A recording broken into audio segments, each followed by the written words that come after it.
Yo quiero apoyarme en la metáfora del título, que dice la apuesta de la universidad al desarrollo local, articulación de actores en proyectos colectivos que apunten a la inclusión social. Entonces, si hay que apostar, la pregunta que yo les hago a los dos para abrir el juego es ¿cuál es la ficha que hay que poner sobre el tablero o las fichas que hay que poner sobre el tablero para lograr esto tan ambicioso de proyectos colectivos que apunten a la inclusión social? Bueno, buen día a todos. Creo que esto va a ser como un programa de radio, me lo estoy imaginando, ¿no? Tratando de hacer un programa de radio, principalmente por los tiempos, porque nos toca sin coffee, hay que levantar, Javier, al público, ¿verdad? Va a ser bravo. Va a ser bravo. Un uruguayo, un casi uruguayo, el litoraleño sin mate en la mesa, va a ser bravo. Pero bueno, vamos a superarlo. Es muy complejo encaminar esta conversa después de exposiciones anteriores. O puede ser algo muy sencillo, porque realmente felicito a los expositores, a los compañeros, han trazado, han amojonado, han amarrado temas que por lo menos a mí, Javier, me permite, ¿no? Desarrollar algunas cuestiones mucho más sencillas sin tener que ir a recurrir conceptualmente algunos temas. Creo que ha sido realmente brillante como han puesto en escena. Aparte, siempre uno tiene esa cuestión por andar en la región. Mi tarea implica estar en una semana en cada lugar, por la tarea Mercosur, entre Brasil, Uruguay, Argentina misma, antes Paraguay, ahora vamos de nuevo, Chile, los países del Mercosur, Ecuador y ahora Venezuela, que ya es miembro pleno. Y la verdad que ver una jornada de este tipo y la calidad de las presentaciones de funcionarios públicos, ¿no? Y este público tan importante, la presencia de intendentes, la presencia de autoridades de universidades, es muy distintivo. No es algo que ocurra siempre, y realmente la tarea está en ver cómo atamos todas esas moscas por el rabo, como dice un amigo uruguayo, un amigo en común con Javier, para tratar de profundizar sobre el enfoque. Creo que los desafíos, como decía Yayo, los desafíos están puestos en cómo hacemos la inclusión, ¿no? En cómo hacemos el proceso de inclusión. Tal vez tematizamos mucho la inclusión a la universidad recién, pero al final creo que quedó muy bien trazado la importancia de la universidad, la importancia del sistema científico-tecnológico y el rol, el enfoque, lo marcaba Néstor, ¿no? ¿Qué hacemos? ¿Cómo hacemos? ¿De qué manera domamos este bicho común? ¿Cómo lo domamos? ¿Cómo se doma esto de la inclusión? Bueno, se doma básicamente para mí por la experiencia en materia agraria, rural, de agricultura familiar en la región, con quien uno aprende mucho, con pueblos originarios. Se doma básicamente tratando de organizar, profundizar, resistir, persistir y básicamente ser lo más claros posible cuáles son los objetivos comunes, cuál es la mesa que llama a las ideas comunes, a las perspectivas comunes de inclusión, a las perspectivas que son atractivas a todos los que integramos la comunidad. Ese es un tema central. Entonces los espacios de diálogo político, este es un espacio de diálogo político, nos invitaron a un espacio de diálogo político, necesitan tres situaciones básicas. La experiencia, por lo menos recogida y acumulada, que he visto en la región. Los espacios de diálogo político son los espacios preparatorios para poder concretar realmente políticas de inclusión, articulaciones públicas-privadas, alianzas estratégicas entre sectores. Tienen que tener tres condiciones básicas. Una es, tienen que ser espacios informados. O sea, sin información podemos conversar de muchas cosas, pero si no tenemos la información de aquello que queremos hablar, información clara, información que sea fácil de masticar, información analítica, académica, pero también analítica, es muy complejo sostener espacios de diálogo, ¿no? Hay que hablar con información. Yo creo que hay un rol también muy importante del sistema científico-tecnológico, de la universidad, en no solo pensar y diseñar la información que creemos que se necesita. Y en esto voy a lo que decían recién en la mesa anterior, mucha escucha para ver cuál es la información que alimenta, ¿no? Cuál es la información que se transforma en alimento para el diálogo político y para avanzar. Ahí hay un rol central. El otro aspecto del diálogo político que necesita ser cuidado, y creo que acá la UFLO dio una demostración, es que estén los actores, ¿no? ¿Cuáles son los actores interesados en el proceso de cambio, de inclusión y de desarrollo local? Si no están los verdaderos actores representativos de la comunidad, interesados, tienen un interés particular en que esto ocurra, realmente es muy difícil llevar adelante un proceso de diálogo político para la inclusión. Y el tercer aspecto, tiene que existir un espacio. El espacio no es físico, ¿no? El espacio no es algo, no es la casa que uno recibe de la UFLO. El espacio es aquel espacio que está habilitado para el diálogo político, reconocido por los actores para ese diálogo para la inclusión. Y ese espacio se transforma y es construido a partir de la necesidad detectada de distintos actores de la comunidad. Universidades, cámaras empresariales, gremios, trabajadores, organismos públicos, asociaciones de productores, etc., ¿no? La capacidad de construir un espacio del cuidado, el espacio del cuidado, no el espacio del debate, el espacio del cuidado para el diseño de estrategias e instrumentos en materia de política pública diferenciada para ciertos sectores.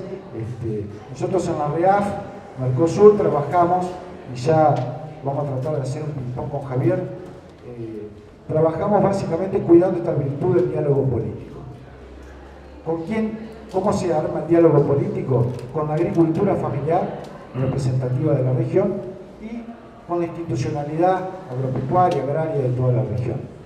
Trabajamos con la UNILA, que es la Universidad Latinoamericana, que está en Foz de Iguazú. Tenemos un trabajo de formación de jóvenes rurales. Ahí hizo el compañero hoy. Se fue el que sabe. Se fue el que sabe. Trabajamos con la UNILA, con la formación de jóvenes rurales en la propia universidad, ahí en Foz de Iguazú, donde becamos a estudiantes de toda la región para que vayan a hacer sus estudios superiores a la universidad, y posgrados en desarrollo rural. El principio del diálogo político ha logrado que en 10 años se logren resultados concretos en la región, a partir de estos 3 pilares que les contaba.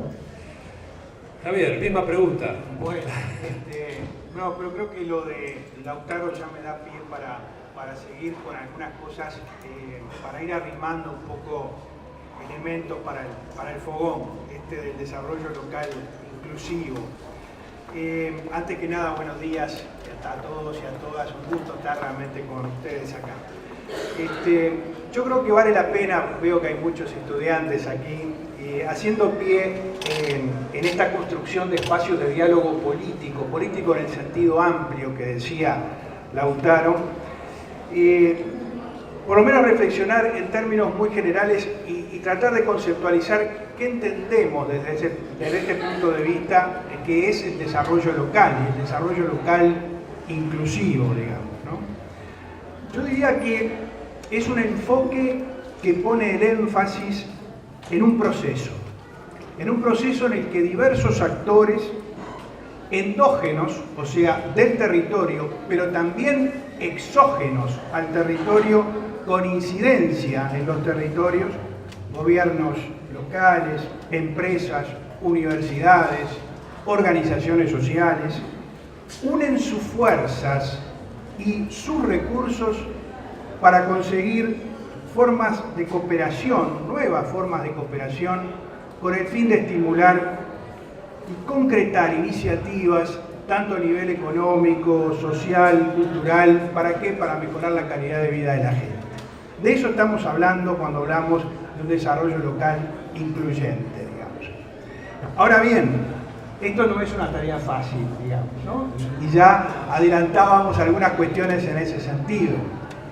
Decía recién Lautaro cómo unimos estas moscas por el rabo, usando la expresión de un amigo uruguayo.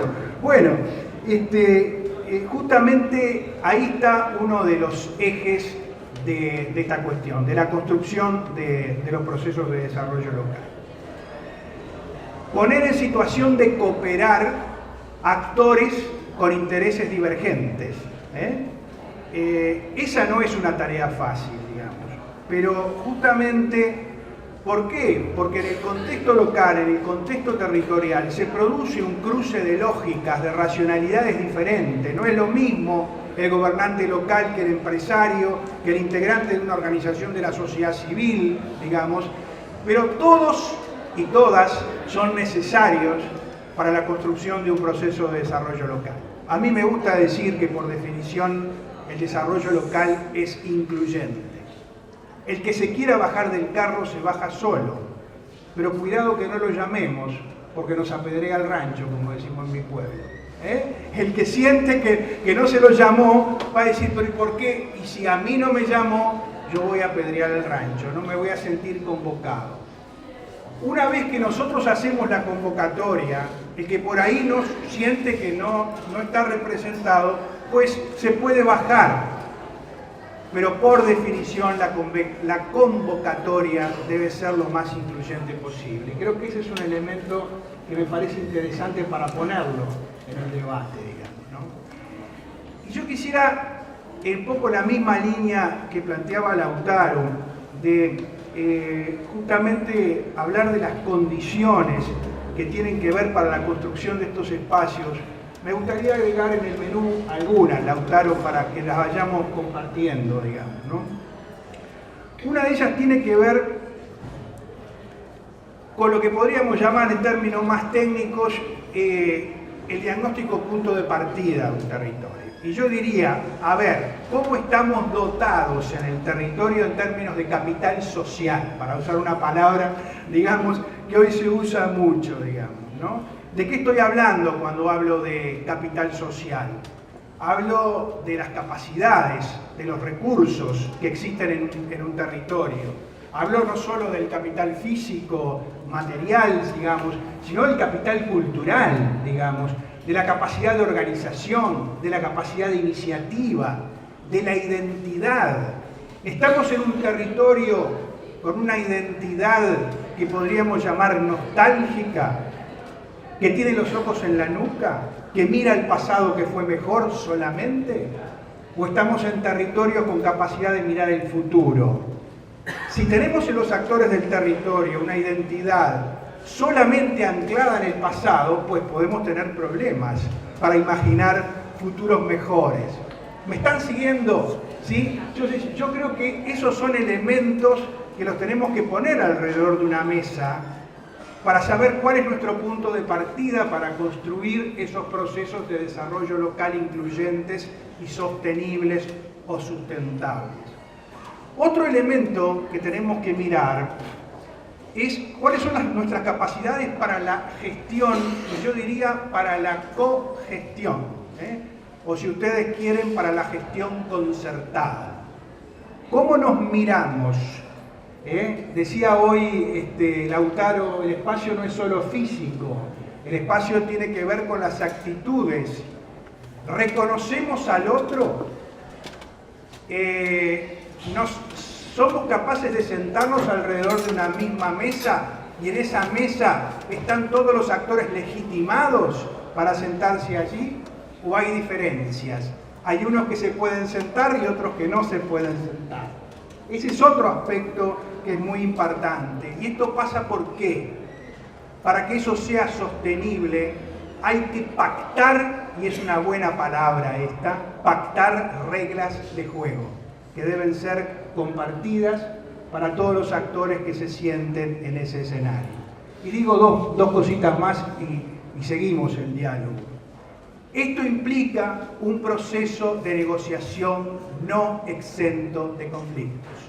Yo diría que un verbo muy importante a conjugar en la construcción del desarrollo local es negociar. Y aprender a negociar no es tarea sencilla, digamos. es avanzar por estrategias ganar-ganar, y no que uno gana y el otro pierde. Y eso no es fácil, digamos, ¿sí? Y finalmente, y te dejo el paso, digamos, yo diría que para que esto funcione se necesitan mediadores, se necesitan actores, diferentes actores. Uno de esos actores pueden ser las universidades precisamente, pero a mí me gusta hablar de agentes de desarrollo local.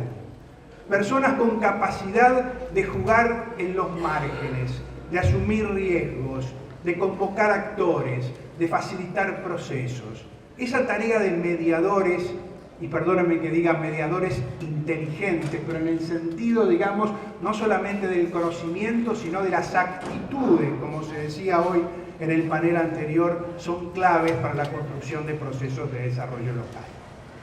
Reflexionaba un poco sobre estas condiciones, si se quiere, precondiciones, sí, como esta pretarea para llevar adelante, y pensaba sobre todo que si tenemos que lograr mediación inteligente, no desde la lógica de imponer mi propio criterio o mi propia idea o mi propio poder, sino más bien abrir a un espacio de construcción de poder propio, donde haya aportes, reconocimiento del otro y aportes. ¿Cuál es el rol de las habilidades? Porque estamos diciendo mediadores inteligentes, pero me da la sensación, Lautaro y Javier, que a lo mejor las habilidades que yo tengo para gestionar mi propio proyecto, mi propia universidad, mi propio emprendimiento, en mi propio organismo público, no son las mismas que necesito para generar este contexto amplio y esta convergencia.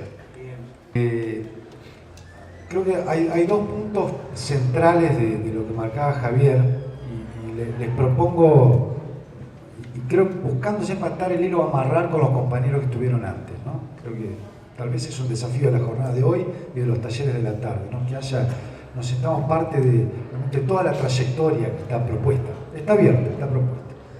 Y una de ellas que es previa, es esta cuestión de sentirnos un organismo, ¿no? El organicismo, la organicidad del sistema. Si nos sentimos parte de un todo, es mucho más fácil encontrarnos en un proceso de diálogo político para establecer reglas, luego normativas, cómo hacemos. No es lo mismo que una empresa se sienta parte de ese órgano y opere, es lo mismo que si no anda un riñón, si la universidad es el hígado, o el cerebro en este caso, esperemos, esa visión de la organicidad, de sentirnos como parte del organismo Estado. El Estado no son otros y nosotros, ¿no? El Estado no es algo ajeno, construimos, somos parte del Estado, no es la visión del Estado-Nación, otra cuestión. Entonces, un sindicato, una empresa, los actores, al entender en su responsabilidad social, ética, organicista, de que es parte del funcionamiento general de un proceso que si nos va mal a uno, le va mal al otro, ¿no? Y eso se traduce en un territorio. Los territorios, como decía Javier, que me parece bárbaro poder aterrizarlo, tienen la misma capacidad organizada. Si un territorio funciona mal, no encuentra su norte, no define un perfil, no sabe con quién tengo que aliarme, cómo puedo hacer para realmente reunir fuerzas, planificar. Acá hay una carrera en planificación socioambiental también, esa mirada del territorio, y no solo de un archipiélago o de algo que se transforma en un quiste, no tiene una visión territorial, donde ahí se da el proceso de inclusión. La inclusión no se da por ventanillas, ¿no?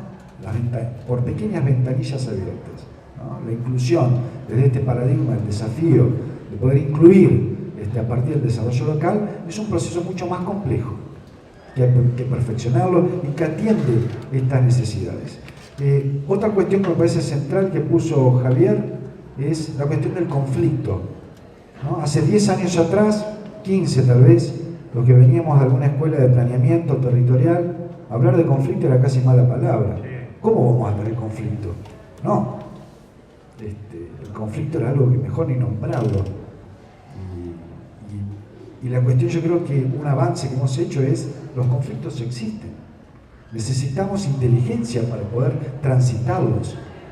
Hay que transitarlos, hay que tener información para comprender si realmente eso es un conflicto. Yo creo que los territorios están en condiciones de avanzar muy fuerte. Experiencias de asociación de municipios en Chile, en Brasil, en el sur de Brasil, en Uruguay mismo, que Javier conoce, que tiene otra estructura de país, han logrado realmente, sobre la base de entender cuáles son las cuestiones en conflicto, las problemáticas, encontrado solucionáticas a sus problemas en base a un diálogo político. Esas solucionáticas no vienen por arte y magia o de un renglón presupuestal gigante, vienen de estos acuerdos, de esta capacidad de hacer tratados, ¿no? De cómo poder llevar adelante algo que es orgánico porque nos responde a todos. Bien. Quizás complementando con esto y frente a la pregunta que hacía Lautaro, que hacía Yayo, Lautaro vuelve sobre el tema del conflicto y yo quiero de alguna manera meterlo en este paquete de cuáles son las habilidades que quizás necesita el agente de desarrollo local. Una de las habilidades es aprender a manejar los conflictos. El desarrollo local no se construye en un lecho de rosas, se construye en un marco de relaciones de poder. Y es ahí donde tenemos que actuar. ¿Sí? Es ahí. Y bueno, justamente, en ese sentido, algunas de esas habilidades tienen que ver con ¿qué? Tienen que ver con articular distintos saberes y experiencias. Y esos saberes y experiencias no están solo en la universidad. ¿Sí? La buena noticia es que esos saberes y experiencias están en las empresas, en las organizaciones sociales, en las juntas vecinales, en las cooperativas, en las organizaciones de productores. El tema es cómo se articulan esos distintos saberes y experiencias en torno a un proyecto colectivo que responde a una gran pregunta, que me parece a mí que es la gran pregunta del desarrollo local incluyente. ¿Dónde queremos ir juntos como sociedad local? Esa es una pregunta nada sencilla de responder, digamos, ¿no? Y en ese sentido, Yayo, ¿cuáles son las habilidades? ¿Cuáles son algunas de las habilidades que me parece a mí, por lo menos, que valdría la pena meter arriba de la mesa y conversar sobre ellas? En primer lugar, tenemos que tener formación específica para estos temas, ¿sí? Y esta formación específica no es que yo tenga que hacer una carrera universitaria para esto. Obviamente que la universidad me va a aportar para esto, pero necesito, entre otras cosas, digamos, capacitaciones específicas que vayan al nudo de las cuestiones que estamos conversando, digamos. Para eso, diseños de formación flexibles, que no tienen que pasar de repente por una carrera, como decía, sino por un diplomado, por cursos de formación a medida, ¿sí? Por distintos dispositivos que las propias universidades pueden aportar, digamos, al servicio de los distintos actores de la comunidad. Esa formación o esas habilidades tienen que pasar también por un conocimiento profundo del territorio y de los actores. Si yo quiero trabajar para el desarrollo territorial, tengo que conocer profundamente qué es lo que pasa en el territorio a través de sus distintas variables económicas, sociales, ambientales, culturales. Otra habilidad que es muy importante en esto es la disponibilidad para arriesgar en zonas de intervención donde no hay certezas absolutas. Probar y aprender. Probar y aprender. Manejar la acción en contextos de incertidumbre. Vaya si será eso un tema importante, relevante. No podemos pensar para estos procesos formaciones que vienen en paquetes envueltos para regalo, digamos. Tienen que ser formaciones abiertas, dispuestas con mucha flexibilidad a tratar de tener un ida y vuelta con la realidad y con los actores de esa realidad. En cuarto lugar, me parece que esas habilidades tienen que ver también con la capacidad de construir indicadores específicos para cada territorio de seguimiento, de procesos, de resultados, de impactos de las actividades. Tenemos que generar también capacidades para la reflexión, simultánea a la acción y con mentalidad de aprendizaje. Tenemos que tener también capacidades para asumir la legitimidad, y lo adelantábamos hace un rato, las distintas lógicas de actor, de los distintos intereses a veces contrapuestos presentes en el escenario pero que tenemos que mediar con ellos, tenemos que trabajar, tenemos que acercarnos para que todas las voces puedan estar presentes en la construcción de estos procesos. Y finalmente creo que tiene que haber capacidad de prospectiva. ¿Y esto qué quiere decir? Imaginar escenarios, proyectos futuros, nuevos recursos. De nuevo, no los ojos en la nuca, pensando en el pasado que fue mejor, sino capacidad para imaginar escenarios para adelante. Y finalmente, y hoy se adelantaba un poco en el panel anterior, actitud de respeto, de escucha, pero también de propuesta y de anticipación a los desafíos. Yo creo que estas cosas tienen que ir juntas de alguna manera para ir generando estos procesos. Recupero mi micrófono. El café está servido y estamos más mal de tiempo, no es novedad. Pero les voy a pedir lo más breve posible, si pudiéramos materializar en un ejemplo, en una acción, la promesa de esta propuesta de desarrollo local con inclusión social. ¿Qué cosas han visto, han trabajado, han alcanzado que nos permitan decir, cuando estas condiciones que se dan, con toda la complejidad que requieren, con toda la crisis que a veces nos enfrentamos con nuestras propias competencias profesionales? La universidad no me forma para hacer todo esto que vos me estás diciendo, me forma para ser un buen sociólogo, un buen arquitecto, Recién ahora, en los últimos años, las universidades están empezando a pensar en las competencias genéricas.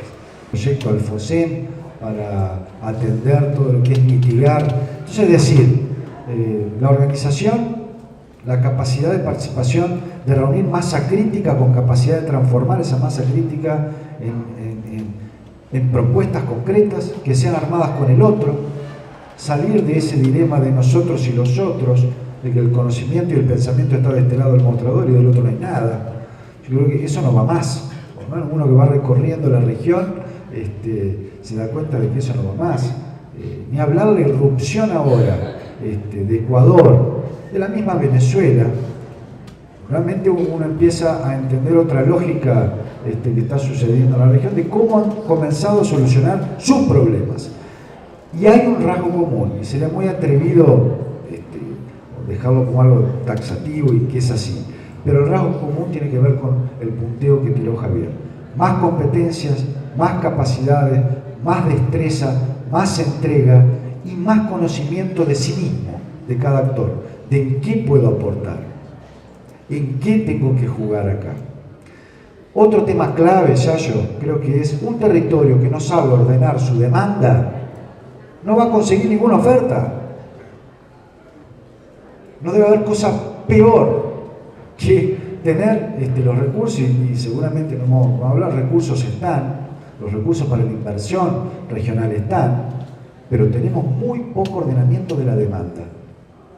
¿Qué es ordenarla? Y además hay pocos actores que te ayudan a ordenar la demanda, porque es riesgoso. Porque ¿quién se juega eso? Entonces creo que un deber clave del proceso de preinversión del desarrollo territorial es que tengamos en mente cómo ordenamos la demanda. Y la demanda no es un checklist de qué necesitas, porque si no, no terminamos mal. Va desde una computadora hasta un aeropuerto. La demanda organizada es la propia reflexión y autoconocimiento sectorial también, del sector empresario, del sector público, de los sectores organizados, de qué es lo necesario para el desarrollo regional y territorial, donde me incluyo también y hago inclusión efectiva. Bien, bueno, antes que nos tiren con algo, porque tienen unas caras de ganas de café, tienen todo. Vamos a ir cerrando con algunas cosas. Hago pie, me parece bien interesante esto último que planteó Lautaro de ordenar la demanda, digamos. Yo diría, junto con eso está el tema de cuando uno mira distintos procesos de desarrollo local en la región, digamos, una de las cosas que cuando esos procesos empiezan a ser exitosos, tienen que ver con la capacidad que desarrollan las sociedades locales de mirar no solo lo que les falta, sino lo que tienen, digamos. Y yo diría que la primera cosa que hay que mirar en lo que tenemos es la gente, que queda más lindo que decir recursos humanos. ¿Sí? Y la gente significa estos actores que tenemos que poner en sintonía para cooperar negociando, para cooperar, digamos, tratando de trabajar en ese marco de relaciones de poder. Y en ese sentido, creo que hay algunas cuestiones que me parece que pueden ser interesantes para, mirando algunas de las experiencias, qué es lo que se han planteado, digamos, ¿no? Por un lado, yo creo que es muy importante no perder de vista la construcción de esa visión común de proyecto. La respuesta a esa pregunta que yo les decía, ¿dónde queremos ir juntos como localidad? Y eso no se construye de la noche a la mañana, pero que hay que ir abonando esa visión común. En segundo lugar, no se puede con todo, por lo tanto hay que definir prioridades.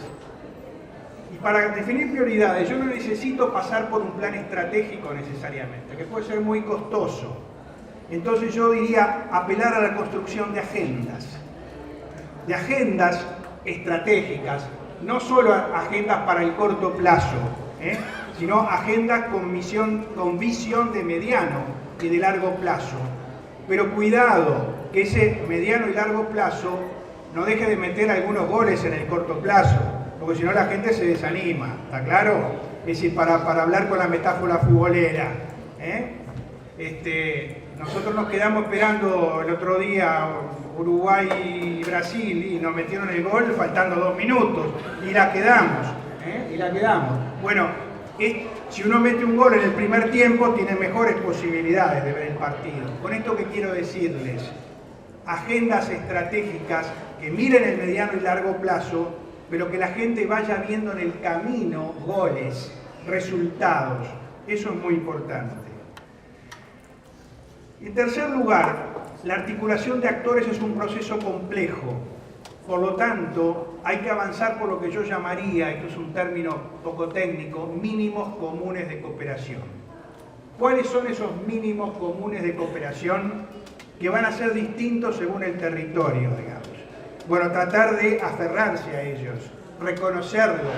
Y a veces esos mínimos comunes de cooperación pasan por cuestiones identitarias, sentido de pertenencia. Yo quiero que a mi pueblo le vaya bien. Y eso puede ser un tema que nos nuclea a muchos. Por ejemplo, y pueden haber otros, ¿dónde están esos mínimos? Tratar de ponerlos arriba de la mesa. Y yo diría finalmente, para hablar de la universidad, en última instancia, estamos en un ámbito universitario. Para la universidad el desarrollo local debe ser asumido como una responsabilidad pública. ¿Y qué quiero decir con esto? Estoy hablando de lo público como diferente de lo estatal, lo público como aquello de interés general de la sociedad. Si para la universidad el desarrollo local pasa a ser una responsabilidad pública, va a ser un patrimonio de un colectivo. Y me parece que en ese sentido la expresión bienes públicos, creo que tenemos que recuperar esos conceptos y ponerlos al servicio de los territorios. Genial. Bueno, muy bueno. Me parece que hemos decantado esta cosa me resuena esto de recuperar la responsabilidad por la generación de bienes públicos, desde el rol que ocupen, universidad, empresa, Estado. Bueno, estamos muy mal de tiempo, pero con ustedes tenemos una revancha que nos vamos a ver en los talleres, tanto Lautaro, Javier como yo. Algo malo tenía que tener los talleres, vamos a facilitar los talleres de la tarde. Vamos a tener el café acá a la izquierda en el Salón Berni, donde además hay una muestra, una producción de los alumnos de la Universidad de Flores, para que ustedes puedan conocer el trabajo que han hecho especialmente para recibirlos. Así que al café, previo aplauso a mis entrevistados.